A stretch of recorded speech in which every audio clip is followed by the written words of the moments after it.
Hello ನಮಸ್ಕಾರ ಎಲ್ರಿಗೂ. ನಾನು ಪ್ರಶಾಂತ್, ಮ್ಯಾಥಮೆಟಿಕ್ಸ್ ಲೆಕ್ಚರರ್. ಇವತ್ತಿನ ವಿಡಿಯೋದಲ್ಲಿ second P U C science ನಂತರ after second P U C what are the courses that you can select, ಯಾವ ಕೋರ್ಸನ್ನು ಸೆಲೆಕ್ಟ್ ಮಾಡಬೇಕನ್ನೋದು ಈ ವಿಡಿಯೋದಲ್ಲಿ ಇನ್ ಬ್ರೀಫ್ ಸಂಕ್ಷಿಪ್ತವಾಗಿ ಎಕ್ಸ್ಪ್ಲೇನ್ ಮಾಡಲಿಕ್ಕೆ ಟ್ರೈ ಮಾಡಿದ್ದೀನಿ. ಸೊ ನನ್ನ ಚಾನಲಿಗೆ ಫಸ್ಟ್ ಟೈಮ್ ವಿಸಿಟ್ ಮಾಡ್ತಿರೋರು ಪ್ಲೀಸ್ ಸಬ್ಸ್ಕ್ರೈಬ್ ಮಾಡಿ and support this channel.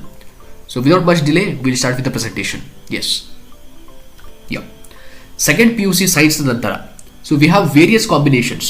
So like with biology combination ಇರೋರು, physics, chemistry, mathematics, computer science, electronics, stat. So ಇವೆರಡು ಕಾಂಬಿನೇಷನ್ ಇಟ್ಕೊಂಡು ಯಾವ ಕೋರ್ಸನ್ನು ಆಯ್ಕೆ ಮಾಡ್ಕೋಬಹುದು.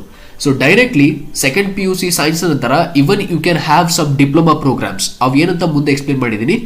ಆಮೇಲೆ ಇದ್ರ ಜೊತೆಗೆ ಸೆಕೆಂಡ್ ಪಿ ಯು ಸಿ ನಂತರ you can even go for defence, army, navy, air force through NDA exams ಎಲ್ಲ ಬರ್ತಾವಲ್ಲ, ಅದನ್ನ ನೀವು ಕ್ಲಿಯರ್ ಮಾಡ್ಕೊಂಡ್ಬಿಟ್ಟು ಡಿಫೆನ್ಸ್ಗೂ ಕೂಡ ನೀವು ಸೇರ್ಕೋಬಹುದು. So let us see first with biology ಯಾವ ಕೋರ್ಸ್ಗಳನ್ನು ನೀವು ಸೆಲೆಕ್ಟ್ ಮಾಡ್ಬೋದಂತ. So with biology we have two options.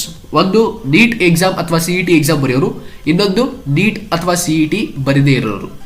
So those who are attempting for NEET and CET, so ಇದನ್ನ ಬರೆದವರು you have number of choices.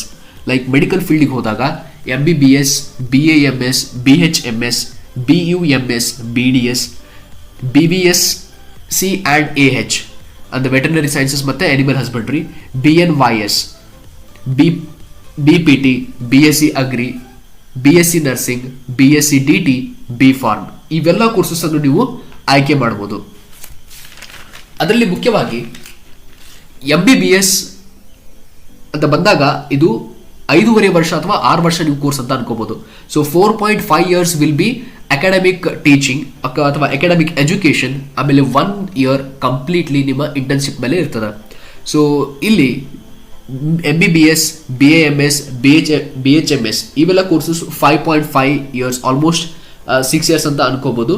So bachelor degrees like BSc agri ಇವು 4 years ಬರ್ತದೆ, BSc nursing 4 years, bachelor of pharmacy ಇವೆಲ್ಲ 4 years ಕೋರ್ಸ್ಗಳು. S, so ಇವೆಲ್ಲ ಕೋರ್ಸ್ಗಳು ನೀವು ಆಯ್ಕೆ ಮಾಡ್ಕೋಬಹುದು through NEET and CET exam. ಈಗ coming to second group of students who do not wish to write CET and NEET exam, ಅವರು BSc CBZ chemistry, botany, zoology or chemistry, zoology, biotechnology, microbiology, botany, biotechnology combinations, various other combinations ಅನ್ನು ತಗೊಂಡ್ಬಿಟ್ಟು BSc ಮಾಡ್ಕೋಬಹುದು. So ಅಲ್ಲಿ BSc ಮಾಡ್ಕೊಂಡವರು you have again many streams. So BSc ಜೊತೆಗೆ B.Ed ಮಾಡಿಕೊಂಡ್ರೆ ನೀವು high school ಅಥವಾ PUCಗೆ ಲೆಕ್ಚರರ್ಸ್ ಆಗಿ ಕೆಲಸ ಮಾಡ್ಬೋದು, ಅಥವಾ BSc ಅದ್ರ ಜೊತೆಗೆ MSc ಮಾಡ್ಕೊಂಡ್ಬಿಟ್ಟು ಹೈಯರ್ ಎಜುಕೇಶನ್ ಹೋಗಿ along with MSc if you get through NET and JRF ನೀವು UGC ಸ್ಯಾಲ್ರಿಯನ್ನು ತಗೊಳ್ತೀರಿ. ಒಂದು ಡಿಗ್ರಿ ಕಾಲೇಜ್ ಅಥವಾ ಯೂನಿವರ್ಸಿಟಿ ಲೆವೆಲ್ ಪ್ರೊಫೆಸರ್ಸು ಆಗ್ಬೋದು. ಅಥವಾ ನೆಟ್ JRF ಬೇಡ ಅಂತಂದರೆ after MSc you can go for PhD, ರಿಸರ್ಚಿಗೆ ಹೋಗ್ಬೋದು. ಸೊ ಈ ಆಪ್ಷನ್ನ ಬಿಟ್ಬಿಟ್ರೆ after BSc you can even go for MNC companies, multinational ಕಂಪನೀಸ್ನು ಕೂಡ ನಿಮಗೆ ಆಫರ್ಸನ್ನು ಕೊಡ್ತವೆ. So these are the options with biology. So let us see what happens with physics, chemistry, maths, stat, electronics, computer science ತಗೊಂಡವರು ಯಾವ್ಯಾವುದು ಕೋರ್ಸನ್ನು ಆಯ್ಕೆ ಮಾಡ್ಬೋದು ಅಂತ.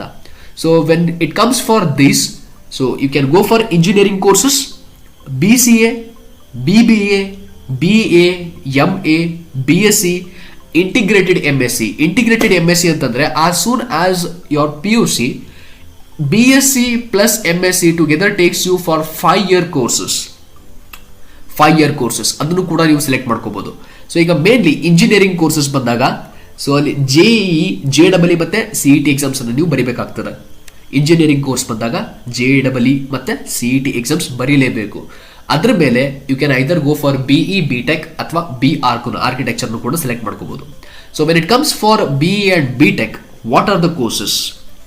You have number of engineering courses across the country or in Karnataka. Number of colleges are going to offer number of engineering courses. ಅವು ಯಾವ್ಯಾವು?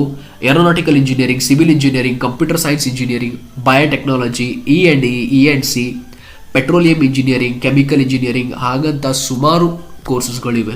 You can go for that. So apart from engineering you have BSc. So basic ಸೈನ್ಸಸ್ಸಿಗೆ ಬಂದಾಗ directly you can go for integrated P H D. Integrated P H D ಅಂತಂದ್ರೆ BSc ಆದಮೇಲೆ integrated PhD ತಗೊಳ್ಳೋದ್ರಿಂದ it will be giving you MSc plus PhD. Total 5 year course ಆಗ್ತದೆ. 5 to 6 years ಒಂದೊಂದು ಸರ್ತಿ ನಿಮ್ಮ research ಮೇಲೆ ಡಿಪೆಂಡ್ ಆಗ್ತಿರೋದು. So MSc plus PhD, this integrated PhD is all about. ಅದು ನಿಮ್ಗೆ ಇಂಟಿಗ್ರೇಟೆಡ್ PhD ಬೇಡ ಅಂತಂದ್ರೆ just you can take MSc ಅಷ್ಟೇ ಮಾಡ್ಕೋಬಹುದು. ಅಥವಾ ಸರ್ ನಮ್ಮ ಹೈಯರ್ ಎಜುಕೇಶನ್ ಬೇಡ ಅಂತಂದ್ರೆ best is go for competitive exams, railways, bank exams ಎಲ್ಲ ನೀವು ಪ್ರಿಪೇರ್ ಹಾಕೋಬಹುದು. ಆಮೇಲೆ ಇಲ್ಲೇ BSc ಆದ್ಮೇಲೆ ಕೂಡ even you have campus selections, TCS ಆಯಿತು, ಇನ್ಫೋಸಿಸ್, ವಿಪ್ರೋ, ಹೀಗಂತ ಸುಮಾರು ಕಂಪನೀಸ್ಗಳು ನಿಮ್ಮ ಹೈರ್ ಮಾಡ್ತವೆ. So immediately after MSc again NET JRF ಅಥವಾ KSET ಕ್ಲಿಯರ್ ಮಾಡೋದ್ರಿಂದ you can go for research ಅಥವಾ ಜಾಬ್ ಸೇರ್ಕೊಂಡ್ರೆ UGC scale salary assistant professor ಆಗಿ ಹೋಗ್ಬೋದು. ಸೊ ಇಫ್ ನಾಟ್, ನಾವು NET, JRF, KSET ಇಲ್ಲ ಅಂತಂದ್ರು you can directly go for research and then come for assistant professor. Even this option you have. So BSc ಜೊತೆಗೆ even you have BSc B.Ed. So BSc B.Ed ಮಾಡ್ಕೊಂಡ್ರೆ same you can go for PUC lecturing. ಅದ್ರ ಜೊತೆ BAನು you can select.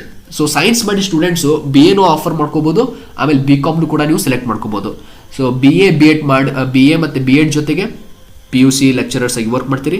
Similarly BCom B.Ed, ಆಮೇಲೆ ಇದ್ರ ಜೊತೆಗೆ masters course ಬರ್ತಾವೆ, MSc, MA, MCom. So ಒಂದ್ಸರ್ತಿ ನೀವು ಮಾಸ್ಟರ್ಸ್ ಮಾಡಿದಾದ್ಮೇಲೆ you can go for degree level teaching also. So in addition to this competitive exams ಏನು ಬರ್ತಾರ, concentrate on those. Government call ಮಾಡ್ತಿರ್ತಾರೆ related to banking exams, railways, LIC, CGL, civil service exams. ಇವೆಲ್ಲನೂ ಕೂಡ ನೀವು prepare ಆದರೆ no doubt you're going to have a good successful life. Yes.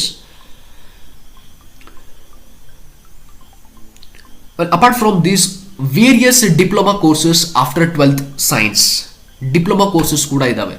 Yavavu like mass communication, mass media and creative writing, animation, fashion designing, dress designing, drawing and painting, cutting and tailoring, graphic designing, information technology, application software development, film making, foreign language courses, hinganta sumaru courses-ಗಳು ಇದಾವೆ. So not only based on your education, apart from this extra curricular activities ಅಂತ ಏನು ಹೇಳ್ಕೊತೀವಿ, even these have more opportunity in the future. So hope this video is helpful. ನಿಮಗೆ worth ಅನಿಸಿದ್ರೆ please share it to your friends and subscribe to my channel. Thank you.